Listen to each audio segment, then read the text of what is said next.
ഏതാവണം, അവൻ ജോയിൻ ചെയ്യുന്ന ദർസ് ആരുടേതാവണം, അവന്റെ അധ്യാപകൻ അവന്റെ ഉസ്താദ് ആരാവണം, ഇതൊക്കെ ശരിക്കും ആലോചിച്ചിട്ടാണ് സെലക്ട് ചെയ്യേണ്ടത്.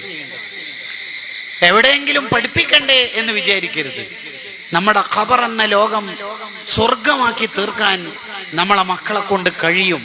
അതിന് ഈ ജീവിതകാലത്ത് കുറച്ചൊന്ന് കഷ്ടപ്പെടണം. നിങ്ങൾ കേട്ടിട്ടില്ലേ, മഹാനായ ഇബ്നു ആബിദീൻ റളിയല്ലാഹു അൻഹു ഹനഫി മദ്ഹബിലെ പണ്ഡിതനാണ്. മഹാന് ഉപ്പ നന്നായി കിതാബ് വാങ്ങിക്കൊടുക്കും. ആ കാലത്തെ പല ആലിമീങ്ങളും ഇബ്നു ആബിദീൻ റളിയല്ലാഹു അൻഹുവിനോട് ചോദിക്കും, നിങ്ങൾക്ക് എങ്ങനെയാ ഇത്രയും കിതാബുകൾ കളക്ട് ചെയ്യാൻ പറ്റിയത്? പലരുടെയും കയ്യിലില്ലാത്ത കിതാബ് നിങ്ങളുടെ കയ്യിലുണ്ടല്ലോ, എവിടുന്നാണ് ഇത്രയും പണം? എൻ്റെ ഉപ്പ വാങ്ങിത്തരുന്നതാണ്. ആവശ്യമുള്ളതെല്ലാം എൻ്റെ വാപ്പ വാങ്ങിത്തരും. ആ ഉപ്പ ഇൽമിനെ വല്ലാതെ സ്നേഹിച്ച വാപ്പയായിരുന്നു. ആ വാപ്പ വഫാത്തായ അന്ന് മുതൽ എല്ലാ ദിവസവും ഇശാ നിസ്കാര ശേഷം കുറെ നേരം അവിടെ തന്നെ ഇരുന്ന് ജുസ്ഉകളായി ദീർഘനേരം ഖുർആൻ ഓതും ഈ മഹാനായ പണ്ഡിതൻ. എന്നിട്ട് അള്ളാഹുവിനോട് ദുആരക്കും. ആ ദുആ എന്തിനാ? ഉപ്പാന്റെ ഖബർ ഒന്ന് സ്വർഗാവാൻ, ഈ ഖുർആനിന്റെ ബറക്കത്ത് അവിടെ എത്തിച്ചേരാൻ. ആ ദുആ ഒക്കെ കഴിഞ്ഞു. കറക്റ്റ് ഉപ്പ വഫാത്തായി 1 മാസം കഴിഞ്ഞപ്പോൾ ആ ഉപ്പ ഈ മകന്റെ സ്വപ്നത്തിൽ വന്നിട്ട് പറയുന്ന വാക്കുകൾ ഉണ്ട് കിതാബിൽ.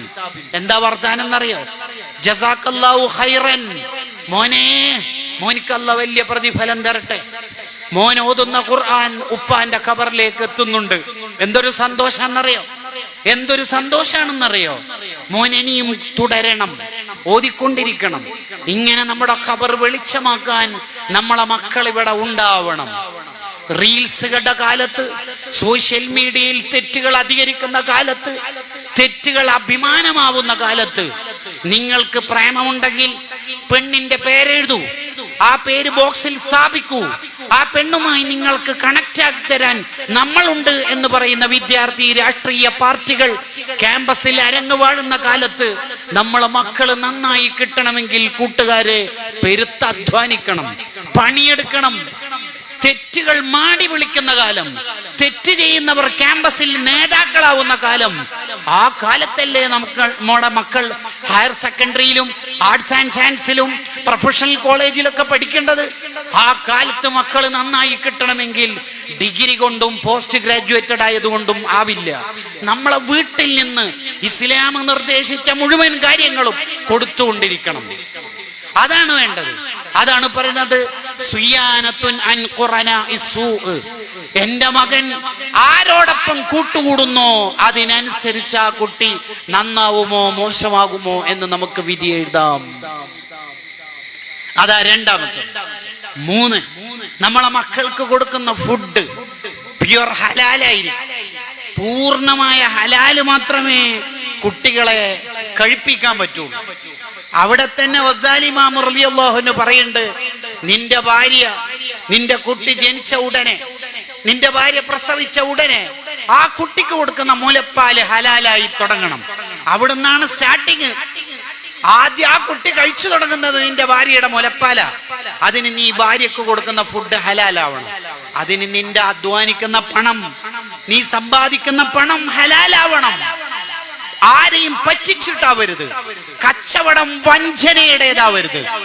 തട്ടിപ്പിന്റെ ബിസിനസ്സുകൾ, ഓൺലൈൻ തട്ടിപ്പുകളുടെ കാലത്താ പലരോടും കടം വാങ്ങി പറ്റിച്ച് പലരുടെയും മനസ്സിന് തൃപ്തിയില്ലാതെ നീ പല പണങ്ങളും വസൂലാക്കിയിട്ടാണ് നിന്റെ കച്ചവടം തുടങ്ങിയതെങ്കിൽ അതിലൂടെ കിട്ടുന്ന ലാഭം ശുഭത്താണ്, പലപ്പോഴും ഹറാമിലേക്ക് എത്തിച്ചേരും.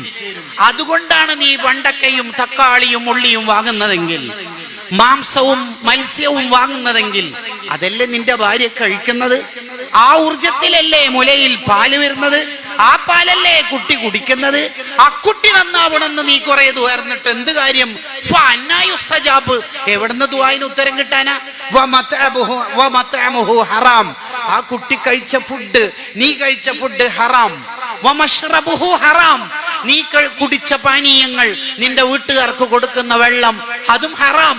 വമൽബസുഹു ഹറാം, നീ പെരുന്നാളിന് വാങ്ങിക്കൊടുത്ത വസ്ത്രം അത് ഹറാമല്ലേ? ഫഅന്നാ യുസ്തജാബ്, എങ്ങനെ പിന്നെ ദുആഇന് ഉത്തരം കിട്ടാനാ? നബി സല്ലല്ലാഹു അലൈഹി വസല്ലം തങ്ങളുടെ ചോദ്യമാണ്. പ്യുവർ ഹലാലായിരിക്കണം.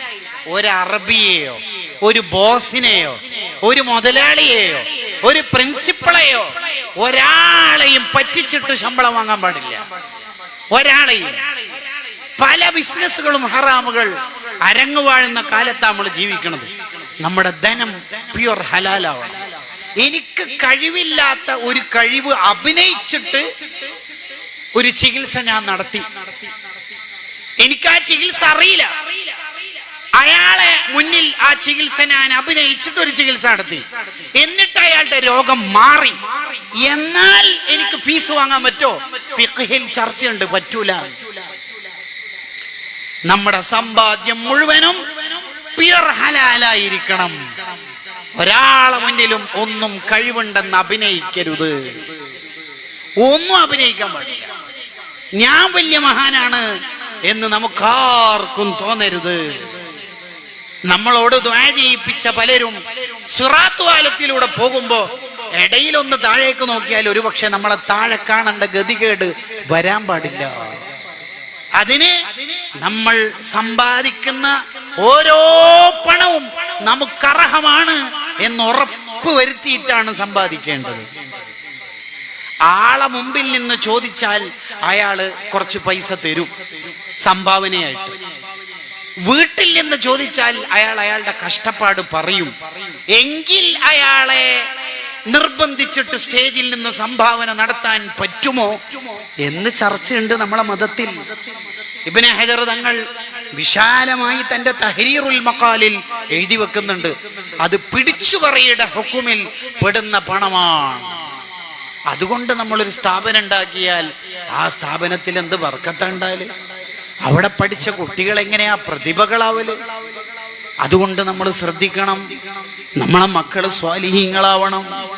സയ്യിദുനാ അബൂ ദുജാന റളിയല്ലാഹു അൻഹു എല്ലാ ദിവസവും സുബ്ഹ് നിസ്കാര ശേഷം ഉടനെ എഴുന്നേറ്റു പോവുകയാണ്. നബി സല്ലല്ലാഹു അലൈഹി വസല്ലം തങ്ങൾ ഇത് പലതവണ കണ്ടു.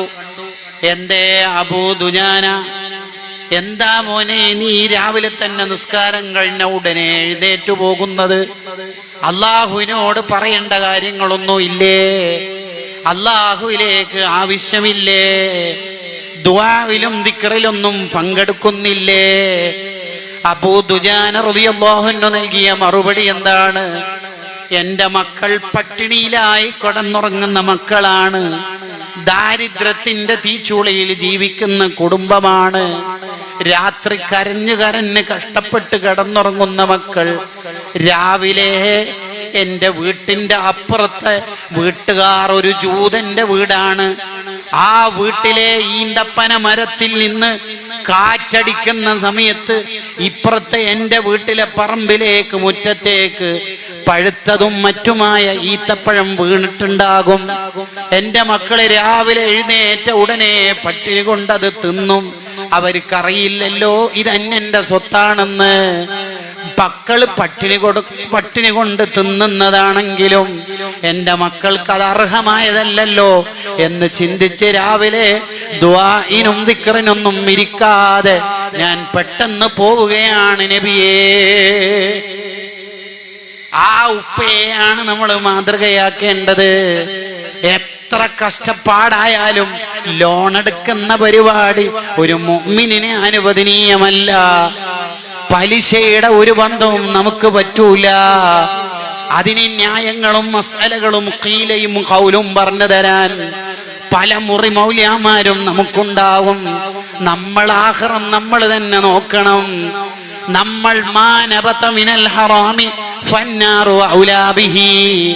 ഹറാമിനാൽ മുളച്ചിരിക്കുന്ന മാംസം നേരെ പോകുന്നത് നരകത്തിലാണെന്ന് മുഹമ്മദുർ റസൂലുള്ളാഹ് നബി സല്ലല്ലാഹു അലൈഹി വസല്ലം തങ്ങൾ പഠിപ്പിച്ചതല്ലേ. വിശന്നിട്ടുള്ള തന്റെ പേരക്കുട്ടികൾ സക്കാത്തിന്റെ ഈത്തപ്പഴം വായിലിട്ട സമയത്ത് കാരുണ്യത്തിന്റെ കടലായ നേതാവായിരുന്നിട്ടല്ലേ വിരലിട്ടിട്ട് വായിൽ നിന്ന് തോണ്ടിയെടുത്തില്ലേ? എന്റെ പേരക്കുട്ടികളുടെ വായിൽ വയറ്റിൽ അർഹമായതും അനർഹമായതൊന്നും എത്തരുതെന്ന് ചിന്തിച്ച ഉപ്പാപ്പയല്ലേ മുഹമ്മദുർ റസൂലുള്ളാഹി സ്വല്ലല്ലാഹു അലൈഹി വസല്ലം. നമ്മൾ സമ്പാദിക്കുന്നത് പണം ഹലാലാവണം.